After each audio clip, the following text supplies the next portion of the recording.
Mahkamah Konstitusi kembali menggelar sidang pengujian Undang-Undang Kekarantinaan Kesehatan dan Undang-Undang Wabah Penyakit Menular dengan agenda memeriksa perbaikan permohonan yang diajukan Masyarakat Hukum Kesehatan Indonesia dan sejumlah dokter spesialis. Kepada panel hakim yang dipimpin Hakim Konstitusi Eni Nurbaningsih, pemohon melalui kuasa hukumnya, Ziko Jagardo Simanjuntak, pemohon menjelaskan telah melakukan sejumlah perbaikan. Selain menambahkan anggaran dasar dan rumah tangga MHKI, pemohon juga memperjelas kedudukan hukum perseorangan dalam permohonan ini.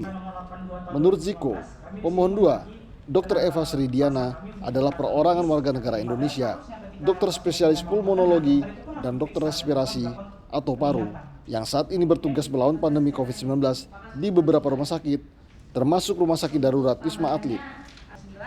Selanjutnya pemohon 3, Muhammad Adib Humaidi, adalah dokter rumah sakit rujukan bagi pasien COVID-19.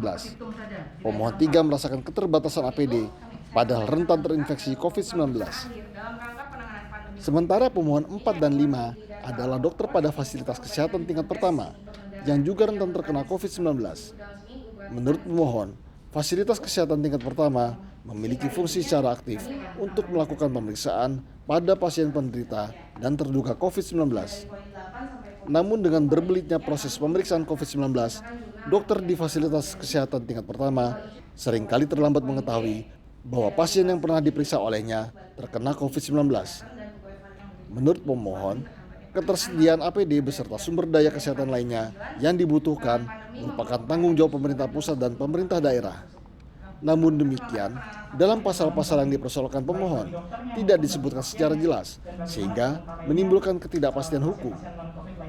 Demikian pula dengan insentif bagi tenaga medis, tenaga kesehatan, dan pegawai fasilitas kesehatan yang bertugas melawan wabah penyakit maupun faktor risiko kesehatan masyarakat, juga santunan bagi keluarga dari tenaga medis, tenaga kesehatan, dan pegawai fasilitas kesehatan yang gugur.